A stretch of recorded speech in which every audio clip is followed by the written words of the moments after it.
Hello guys, आप सभी का स्वागत है आपके अपने YouTube channel best math classes पर। आइए आज हम अपनी गुणनखंड विधि को कंप्लीट करते हैं।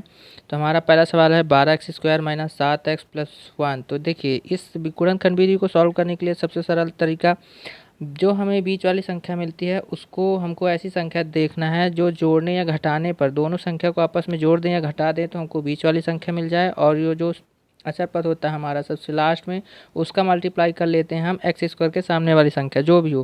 तो देखिए, एक का गुणा जब 12 का गुणा जब हम एक में कर लेंगे तो हमारा 12 मिल जाएगा। तो हमको ऐसी संख्या ढूंढना है जिसको जोड़ने या घटाने पे हमको 7 मिल जाए, -7, और गुणा करने पे हमको 12 मिल जाए।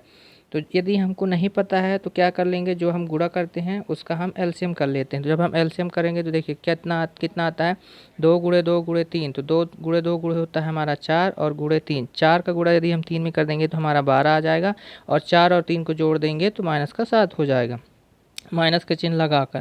तो देखिए सॉल्व करते हैं, 12x² माइनस 7x+1। तो यहाँ पे 12x², अब देखिए माइनस का 4 और माइनस का 3, तो माइनस माइनस की संख्या जुड़ जाती है।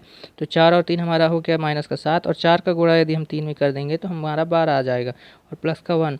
इतना हमने कंप्लीट करने के बाद अब हमको दो दो भाग में डिवाइड कर लेना। 12 और 4 एक डिवाइड में हो जाएगा, एक भाग में, और 3x और +1 एक भाग में हो जाएगा।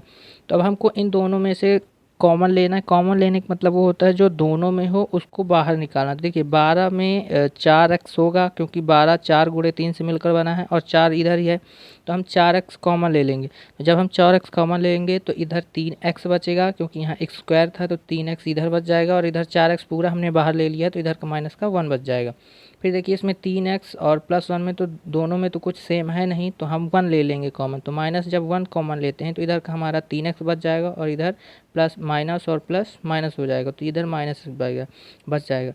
यदि हमारे कोष्टक के दोनों बीच की संख्याएं सेम होती हैं तो इसका मतलब हमारा गुणनखंड सही। तो देखिए 3x-1 3x-1, इसका मतलब हमारा गुणनखंड विधि सही है। तो एक बार जो हमारे कोष्टक के बाहर आए हैं उनको लिख देंगे। तो देखिए 4x और -1, तो 4x-1 एक कोष्टक में लिख देंगे, और जो कोष्टक के बीच वाला आया है उसको लिख देंगे 3x-1 3x-1। ये हमारा आंसर हो जाएगा।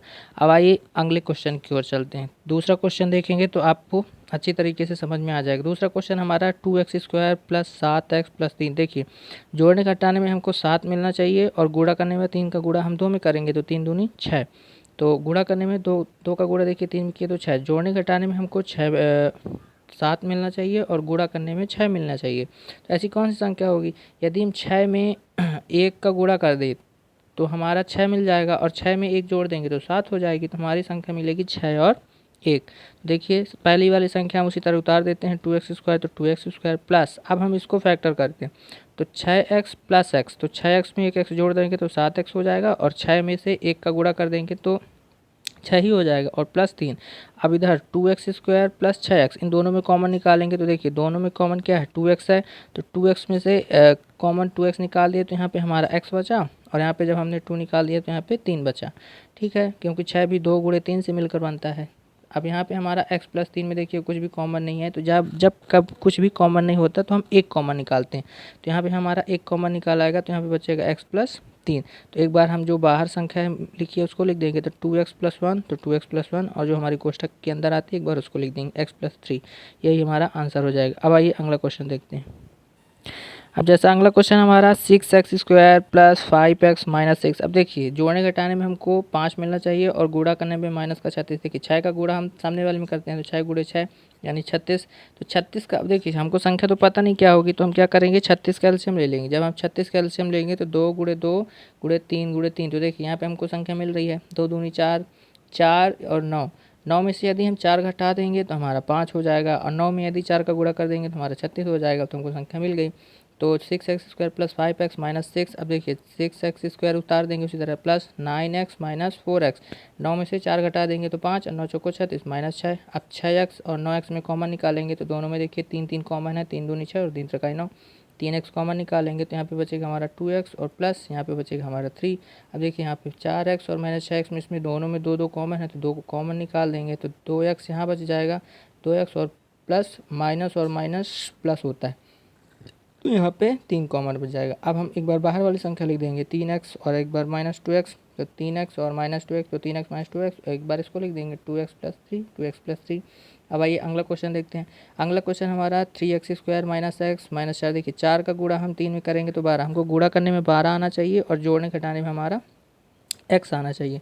तो 4 का गुणा जब हम 3 में कर देंगे तो माइनस का 12 हो जाएगा, माइनस 4 का गुणा करेंगे और 4 में से 3 घटा देंगे 1 हो जाएगा। तो जैसा कि आप समझ सकते हैं तो एक्स इसमें अब देखिए x² माइनस 4x प्लस 3, 4 में से 3 गया 1x और 4 3 12 माइनस 4। अब इन दोनों में कॉमन क्या है, इन दोनों में कॉमन x है तो x 3x माइनस 4 हो जाएगा और इन दोनों में कॉमन कुछ नहीं है तो 1 कॉमन कर देंगे तो 3x माइनस 4। अब देखिए 3x minus 4 3x minus 4 same same है, एक बार इन दोनों को लिख देंगे एक बार इन दोनों को लिख देंगे तो x प्लस 1 और x माइनस 4। तो जैसा कि गुणनखंड विधि इतने आसान तरीके से मैंने समझाया, यदि आपको समझ में आ गया हो तो ठीक है, यदि नहीं आ रहा तो आप कमेंट कीजिए, मैं इस और समझाने का प्रयास करूँगा। वीडियो देखने के लिए थैंक यू सो मच।